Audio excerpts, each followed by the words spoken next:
యువమోర్చా ప్రారంభ కార్యక్రమం సందర్భంగా స్ఫూర్తి భవన్ వద్ద పార్టీ పతాకాన్ని ఆవిష్కరించుకొని ఈ ఉత్సవాలను ఏలూరు నగరంలో ఉదయం 6:30 కానీ మొదలుకొని ఇప్పటి వరకు పార్టీ శాఖలో ప్రతి శాఖలోనూ పతాక ఆవిష్కరణలు సభలో జరుపుకొని ఘనంగా జరపడం జరిగింది. గత 99 సంవత్సరాలుగా భారతదేశంలో కమ్యూనిస్ట్ పార్టీ, దాని అనుబంధ ప్రజా సంఘాలు, కార్మిక సంఘాలు, ఏఐటీసీ, రైతు సంఘం, వ్యవసాయ కార్మిక సంఘం, మహిళా విద్యార్థి యువజన సంఘాలు అనేక పోరాటాలు చేసి ఆయా వర్గ ప్రజలకు అనేక హక్కులు రాయితీల్ని సాధించి పెట్టిన ఘనకీర్తి సిపిఐకి ఉంది. అటువంటి హక్కుల్ని రాయితీలని గత 11 సంవత్సరాలుగా అధికారంలో ఉన్న కేంద్రంలో మోడీ ప్రభుత్వం కాలరాస్తూ రైతుల సమస్యల పట్ల కానీ, కార్మిక సమస్యల పట్ల కానీ, వ్యవసాయ కార్మికులకు సంబంధించిన సమస్యల పట్ల కానీ, ప్రజా సమస్యలు అయినటువంటి అధిక ధరలు తదితర సమస్యల పట్ల కానీ చాలా నిర్లక్ష్యంగా వ్యవహరిస్తూ దేశ ప్రజల్ని అనేక ఇబ్బందులు పాలు చేస్తాడు. వీరింటికి వ్యతిరేకంగా ఈ యొక్క 99 సంవత్సరాల పోరాట చరిత్రని స్ఫూర్తిగా తీసుకొని రానున్న కాలంలో భారతదేశ ఐక్యతకు, సమగ్రతకు, భారతదేశ రాజ్యాంగ పరిరక్షణ కోసం, ప్రజా సమస్య పరిష్కారం కోసం కమ్యూనిస్ట్ పార్టీ నిర్వహించే కార్యక్రమాలలో ప్రజలందరూ పార్టీ కార్యకర్తలు ముందు పెట్టి ఉండాలని చెప్పేసి కోరుకుంటూ ఈ యొక్క అవకాశం కావడానికి కావాల్సిన పరిస్థితి చేశారు. స్వాతంత్రం వచ్చిన తర్వాత పంజాబ్లో ఖలిస్తాన్వాదులు, ఈశాన్య రాష్ట్రాల్లో తీవ్రవాదులు, వీళ్ళందరూ కూడా ఈ దేశాన్ని చిన్నాభిన్నం చేయడానికి ప్రయత్నం చేస్తే వాళ్ళందరికీ ఎదురొడ్డి ప్రాణాలు అర్పించి ఈ దేశ సమగ్రతని, సమైక్యతని కాపాడిన ఘనమైన చరిత్ర భారతదేశంలో కమ్యూనిస్ట్ పార్టీకి ఉంది. దాంతోపాటు లక్షల ఎకరాల భూమిని పేదవాడికి దున్నేవాడికి భూమి కావాలని పిలుపొందుకొని దేశవ్యాప్తంగా భూ పోరాటాలు నడపడం ద్వారా లక్షల ఎకరాల భూమిని పేద ప్రజలకు పంపిణీ చేయించిన ఘనమైన చరిత్ర కూడా భారతదేశంలో కమ్యూనిస్ట్ పార్టీకి ఉంది.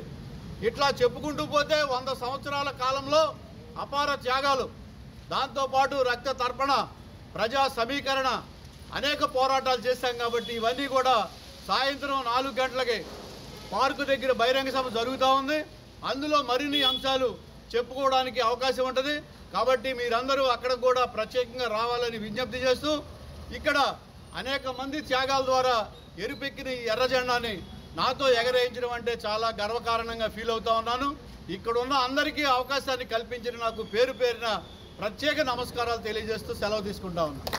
ఈ రోజుకి భారతదేశంలో కమ్యూనిస్ట్ పార్టీ ఏర్పడి 99 సంవత్సరాలు పూర్తి చేసుకొని 100వ సంవత్సరంలోకి కాలు పెడుతున్న సందర్భంగా వాడవాడల, పల్లె పల్లెలో దేశవ్యాప్తంగా పార్టీ జెండాలను ఎగరేయడం ద్వారా పార్టీ ఈ 100 సంవత్సరాల కాలంలో నడిపిన పోరాటాలు, దాని చరిత్ర ప్రజలకు వివరించమని చెప్పేసి పార్టీ జాతీయ సమితి పిలిపించింది.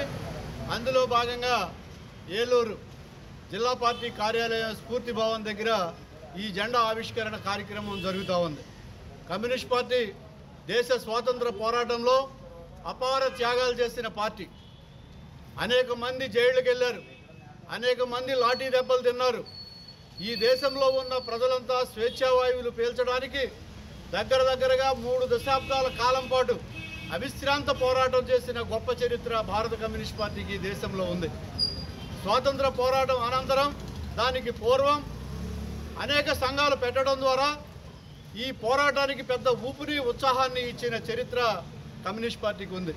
అంటే విద్యార్థి సంఘాలు, యువజన సంఘాలు, రైతు సంఘాలు, కార్మిక సంఘాలు, ఇట్లాగా అనేక సంఘాలని నిర్మాణం చేయడం ద్వారా వాళ్ళందరినీ ఈ పోరాటాల్లోకి తీసుకురావడం ద్వారా ఈ పోరాటానికి మరింత ఊపిరి ఇవ్వడం ద్వారా సత్వరం మన దేశానికి స్వాతంత్రం రావడానికి కారణమైన పార్టీ కమ్యూనిస్ట్ పార్టీ.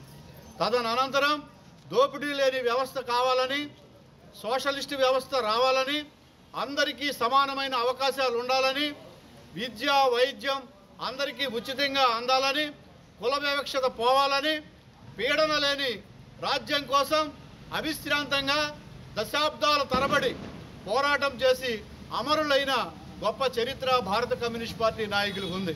దాంతోపాటు దేశవ్యాప్తంగా ఈ దేశం ఇలా ఉండడానికి కారణం కమ్యూనిస్ట్ పార్టీ అని చెప్పి గర్వంగా చెప్పదలుచుకున్నాం.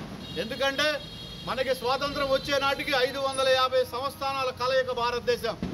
అందులో హైదరాబాదు అత్యంత పెద్ద సంస్థానం. అక్కడ అణిచివేసి అనేక రకాల పన్నులతోటి భూమి మీద రైతుకి హక్కు లేకుండా ఆయన పరిపాలన చేస్తా నాది స్వతంత్ర దేశం అనే అతను ప్రకటించుకుంటున్న సందర్భంలో రావి నారాయణ రెడ్డి గారు, మగ్దం మొహియుద్దీన్ గారు, బద్దం ఎల్లారెడ్డి గారు తెలంగాణ ప్రజలకు పిలిపించారు. ఆయుధాలు పట్టుకోండి, సాయుధులు కండి, పోరాటం చేయండి అని చెప్పి. ఆ పిలుపును అందుకున్న వేల లక్షల సంఖ్యలో ప్రజలు రైతాంగ సాయుధ పోరాటాన్ని తెలంగాణలో చేయడం ద్వారా నైజాం నవాబుని గద్దె దించారు. మరిన్ని వీడియోస్ కోసం ఛానల్ ని సబ్స్క్రైబ్ చేయండి. లేటెస్ట్ అప్డేట్స్ కోసం వాట్సాప్ ఛానల్ ని ఫాలో అవ్వండి. ఆ లింక్ డిస్క్రిప్షన్ లో ఉంది.